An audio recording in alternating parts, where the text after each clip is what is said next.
HOA, called SWAT on me for closing my driveway, unaware my dad runs the police force. I never thought I'd be staring down the barrel of a SWAT team's rifles because of a simple driveway repair, but that's exactly what happened thanks to our power-tripping HOA board.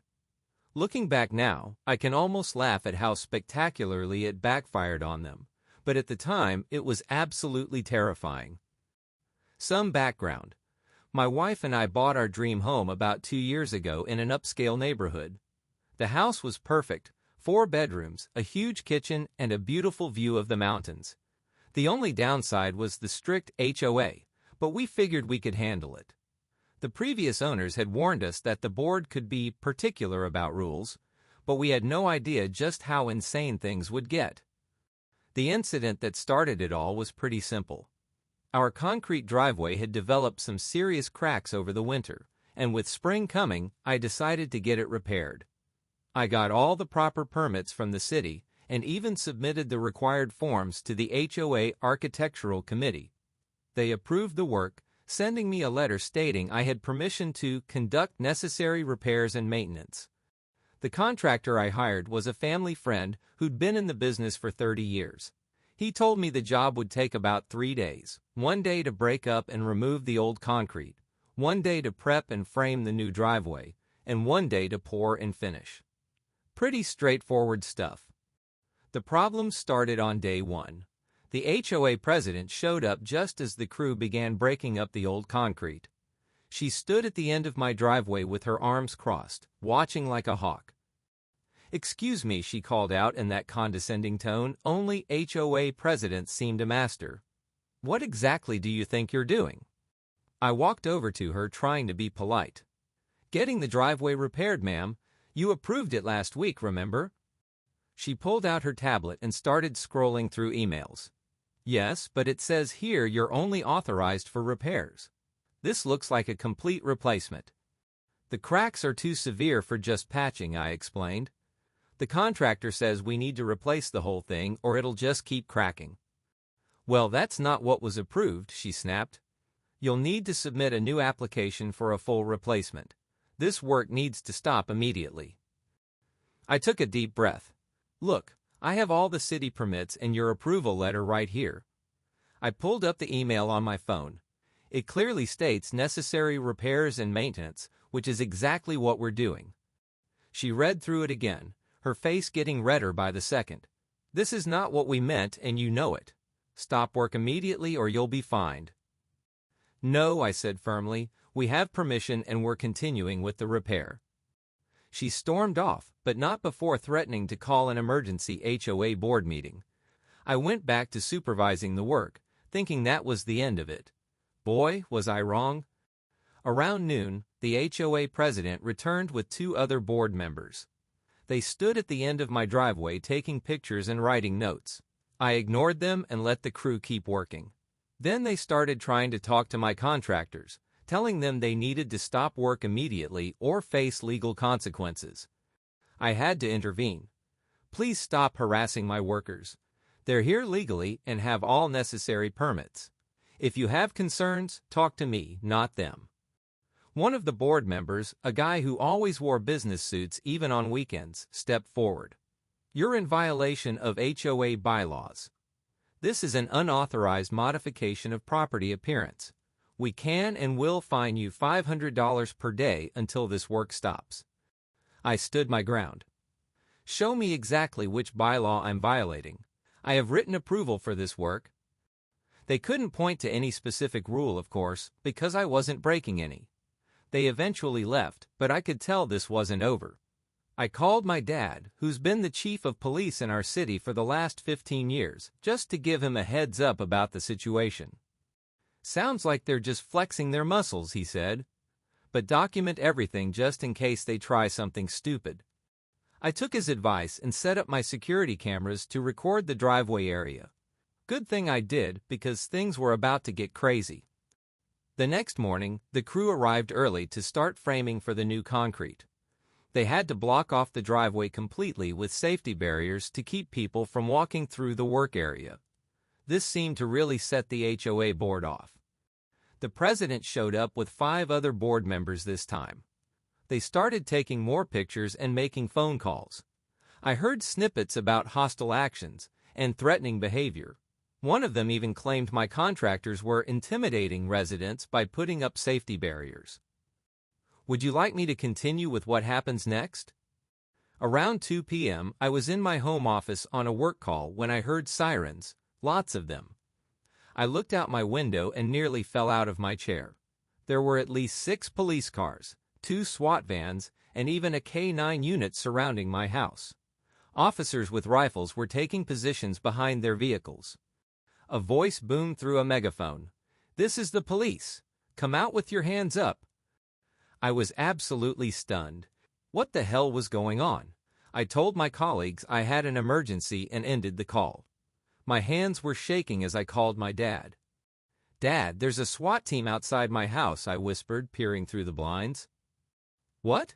Stay where you are. I'm on my way," he replied. I could hear him already running to his car.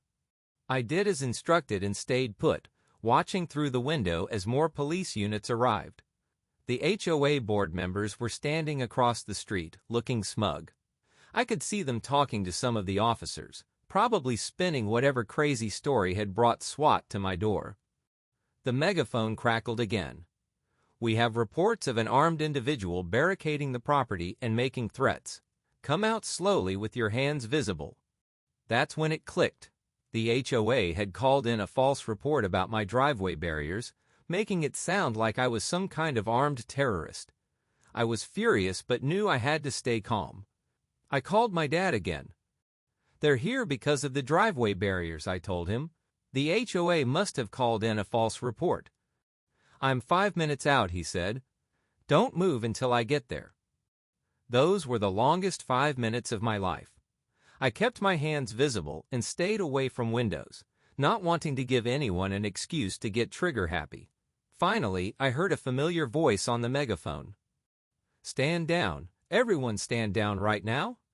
I peeked out to see my dad, in full police chief uniform, storming toward the command center they'd set up. The other officers immediately lowered their weapons. They all knew who he was. "Who authorized this response?" I heard him demand. "Who called this in?" I walked outside slowly, hands raised just to be safe. The HOA president immediately started yelling. "That's him. He's been threatening residents and blocking access to homes. He's created a hostile situation." My dad turned to her, his face like thunder. "Ma'am, are you the one who called this in?"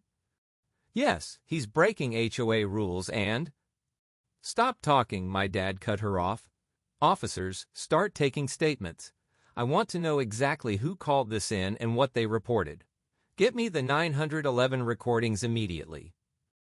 The SWAT team and most of the patrol units began clearing out, looking embarrassed. My dad pulled me aside to get my version of events. I showed him the HOA approval for the driveway work, the city permits, and the security camera footage of the HOA board harassing my contractors. "They've been trying to stop the work even though they approved it," I explained. "When we put up safety barriers around the construction site, they must have called it in as some kind of armed standoff." My dad's face got darker with each detail. He was beyond angry. "Wait here," he said, walking over to where officers were interviewing the HOA board members. I couldn't hear everything, but I caught phrases like false police report, misuse of emergency services, and criminal charges. The smug looks on the board members' faces had vanished, replaced by growing panic. One of the officers came over to show my dad the 911 call transcripts. Apparently, the HOA president had called in reporting an armed and dangerous individual who had barricaded the street and was threatening residents with violence. She claimed I had military-grade barriers and was holding the neighborhood hostage. The best part? The security cameras had caught her and the other board members discussing their plan to call the police with a false report. They figured a massive police response would force me to stop the driveway work and submit to their authority. They had no idea my dad was the police chief, or that their entire conversation was recorded. Within an hour, 3 board members, including the president, were in handcuffs, arrested for filing false police reports and misuse of emergency services. The look on their faces when they realized they'd be spending the night in jail was priceless. My dad made sure every responding officer understood what had really happened.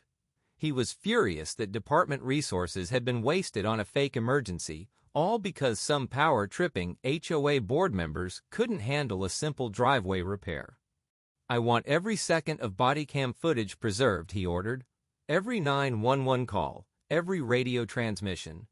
These people are going to learn that filing false police reports has serious consequences." The contractors, who had hidden in their truck when the SWAT team arrived, were able to get back to work. My dad stationed a patrol car nearby, just in case the remaining HOA board members tried anything else stupid. The next few weeks were interesting, to say the least. The 3 arrested board members were released on bail but faced multiple criminal charges. The HOA's insurance company dropped them after learning about the incident, and several homeowners filed complaints about the board's abuse of power. The driveway got finished without further incident, looking better than ever. But the real satisfaction came from watching the HOA implode in the aftermath of their stupid stunt. Would you like me to continue with the aftermath and resolution? The criminal cases against the board members moved quickly. The evidence was overwhelming. Between the 911 recordings, security camera footage, and body cam videos, there was no question they had deliberately filed false police reports.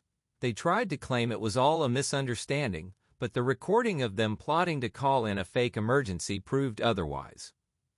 The HOA president ended up pleading guilty to filing a false police report and misuse of emergency services.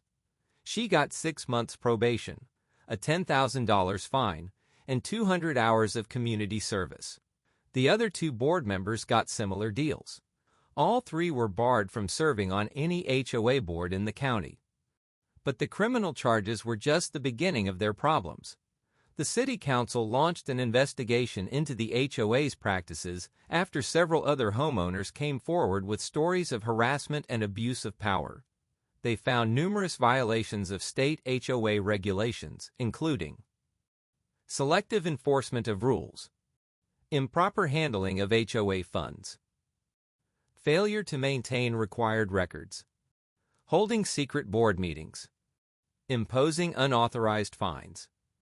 The state attorney general's office got involved, forcing the entire HOA board to resign. A court-appointed administrator took over temporarily while new elections were held. The administrator's first act was to audit the HOA's finances, revealing years of mismanagement and possible embezzlement. Meanwhile, I filed a civil lawsuit against the 3 board members who called in the false police report. My lawyer said it was one of the easiest cases he'd ever handled. We had clear evidence of intentional infliction of emotional distress, defamation, abuse of process, malicious prosecution, civil conspiracy. They tried to claim qualified immunity as HOA board members, but that didn't fly since filing false police reports wasn't part of their official duties. Their own homeowners' insurance wouldn't cover them since their actions were criminal. The judge was particularly upset about them using SWAT as a weapon in a petty dispute. He said their actions could have gotten someone killed. In the end, we settled out of court for a substantial sum, enough to redo every driveway in the neighborhood if I wanted to. The HOA itself faced multiple lawsuits from other homeowners and had to raise dues significantly to cover their legal costs. Many residents were furious about paying higher fees because of the board's stupidity. Several people put their homes up for sale, not wanting to deal with the drama. A month after everything went down, we had a neighborhood meeting to elect a new HOA board. The turnout was massive. Nearly every homeowner showed up. The new board members were carefully vetted and had to sign ethics agreements.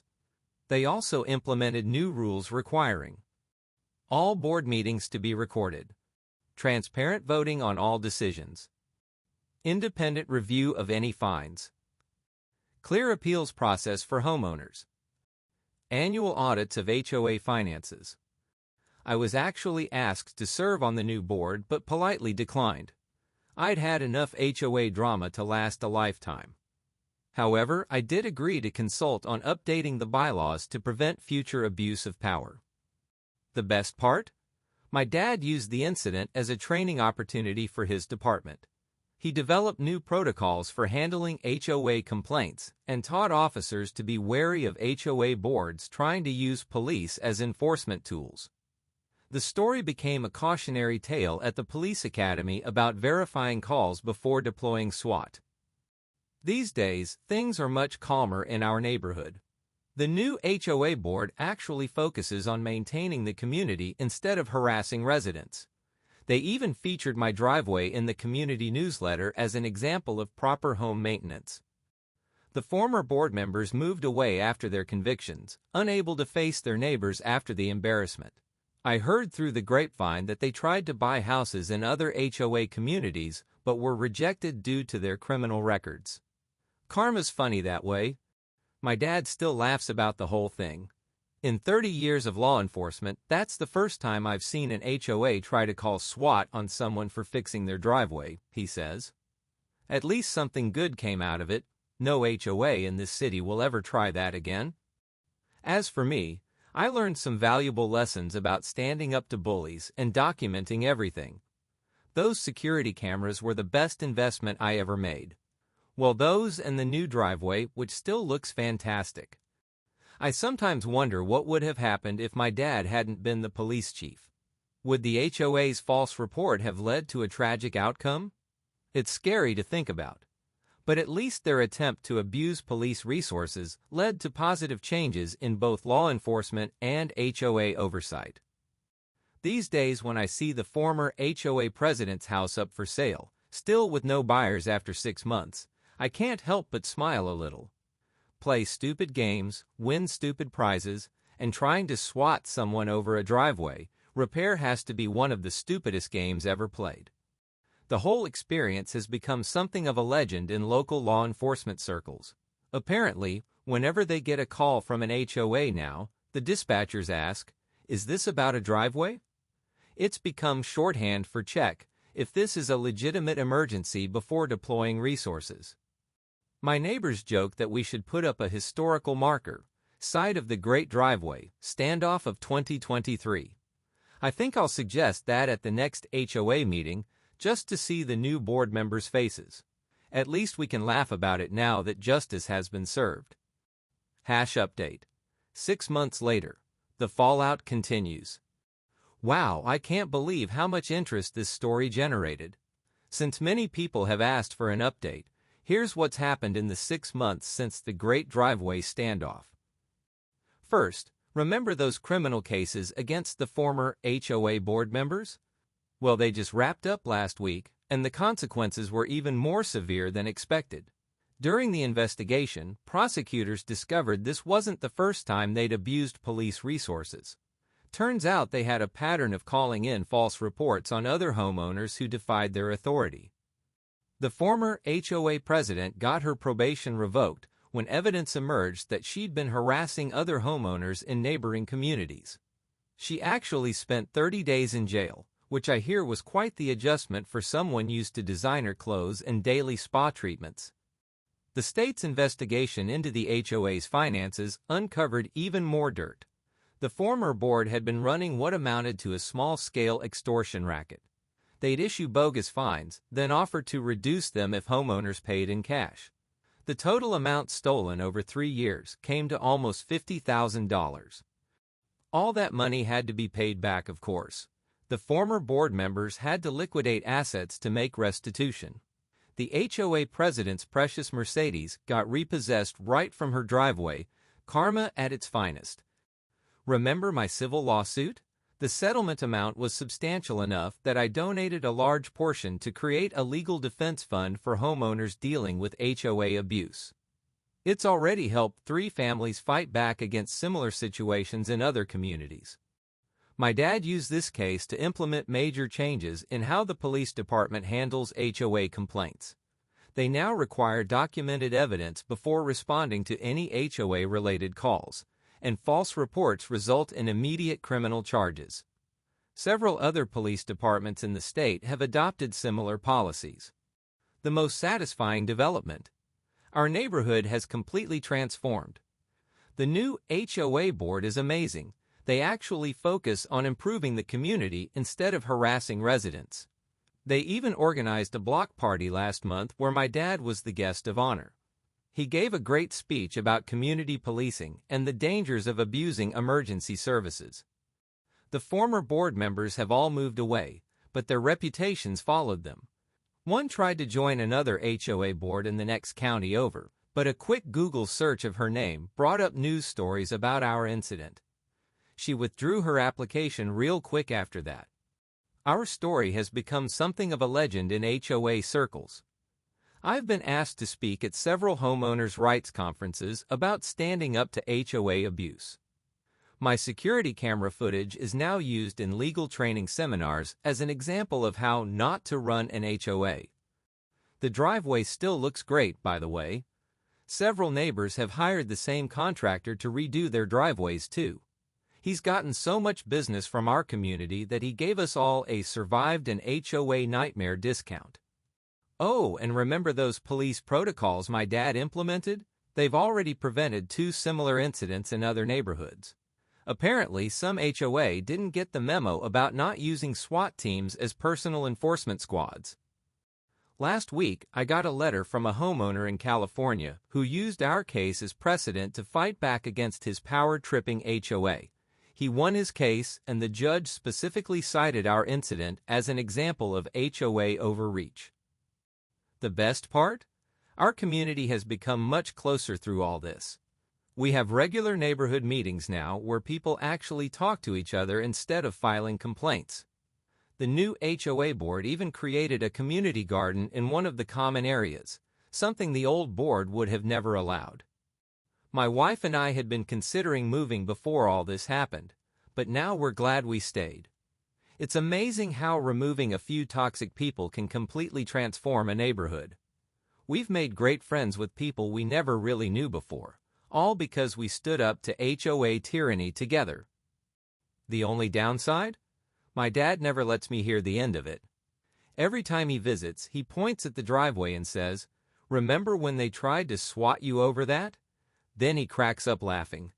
But I guess when you help expose corruption and change HOA policies across the state, you earn the right to joke about it. As for me, I'm just happy to be part of positive change in our community. And every time I pull into my perfectly maintained driveway, I smile thinking about how one HOA's attempt to abuse power led to their own downfall. Some of the neighbors have started calling our street Constitution Way because of how we stood up for homeowners' rights. There's even talk of making it official, but that would require HOA approval.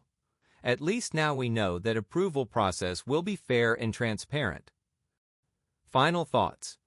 If you're dealing with HOA abuse, document everything. Get security cameras. Know your rights. And remember, sometimes standing up to bullies not only helps you but creates positive change for an entire community. The next one is titled, "I'm Going to Be President." Sure you are. Background. I joined this Japanese-based company a few years ago as a production assistant. I wasn't assisting anyone in production. I was the only American, the only one fully fluent in both languages, still looking for a better line of work, so I ended up helping everyone else in some fashion or another. Well, I also had to do my own work, of course, but when things shipped behind schedule, it was made out to be my fault. I helped our shipping manager send things out and receive them, count, quality check them, weigh the boxes, palletize them, etc. Our sales manager, the man himself in question, constantly asked me to double-check his emails so he sounded more natural and professional, and even had me get involved on numerous occasions to help him save face or placate customers. From the time that I started, we've been struggling to keep time because of inventory issues. These issues were both because our customer didn't keep accurate numbers, and neither did we, not just for the parts they sent us for assembly, but also for the boxes we used to package the order before shipping. Boxes I used, and only I used. Boxes I was not allowed to order, but had to ask Mr. Sales Manager to order for me. Well, he would forget to order them. And then I'd remind him, and he'd forget again, only ordering days later. It happened enough times that our customer finally demanded we count up our inventory. I made an Excel sheet, made it legible in both ENG, JPN color-coded areas of concern. And I also added everything we used in the office, from boxes only used by shipping, to gloves, to the parts from our biggest customer as they were demanding we count. Everything got counted, everything was put in that document, and I made sure to include a field of when it was last counted. Result: suddenly we're making good time and getting ahead, and I don't have to worry about boxes. Now, this entire time, Mr. Sales was working on a 20-page document that proved our president didn't do his job, trying to report him to the JP Home Office and get him fired. My two coworkers got a glimpse of it and saw there were sections on all of US2, bad-mouthing our work, trying to make it seem like only Mr. Sales was on the up and up. Finally, the JP parent company sends someone. This guy is, unknown to all of us, the son-in-law of the company owner of a family-owned and run company, pretty common in Japan. Well, only I and our shipping manager learn of this, since we actually talked to the guy. But Mr. Sales likes to treat him like a goof and poke fun at him. This guy JP sent to us, he carefully plans meetings with us for while Mr. Sales is out of the office, and interviews all of us about what's been up at our USA branch. Our late shipments come up, and my pattern of shipping late and insulting our biggest customer with my laziness. There's also reports of me being on my phone too much, preoccupied watching videos or listening to music and not working. I start pulling out the emails and the inventory I was told to create. I show him the inventory history and my emails asking for Mr. Sales to do his job from before it was made. I show him the ship dates and the differences before and after I made the inventory file. Fallout. A friend of mine in Japan is suicidal, and I'd lost contact with him a few times. I decide to go to Japan and help him out, try to live there, but at best I have 6 months of savings. That means I have to leave the company. I know this guy from JP is going to arrive, and all Mr. Sales' delusions of being USA branch president will die. But I couldn't be there to see it. So I went to Japan, spent my 6 months successfully. Friend re-entered college to chase his dreams instead of being a dead-eyed salaryman, he's on the mend, and returned to the US a few months ago. I get in contact with the company, and they rehire me. Now that I'm here, I learn Mr. Sales quit shortly after I left, but not before he aired every last thing he had told me would stay between us and take all but a literal dump on my desk. I check my old inventory file. He zeroed it out. The company has been shipping late again, hired a new guy to do my job that's been getting parts returned to fix errors numerous times, something that only happened to me once. Do they want me to fix any of that? No. Here's a book of local businesses. Call them, drum up customers. Oh, okay, can do. Thanks for the paycheck for doing something so easy that won't ever work, I guess.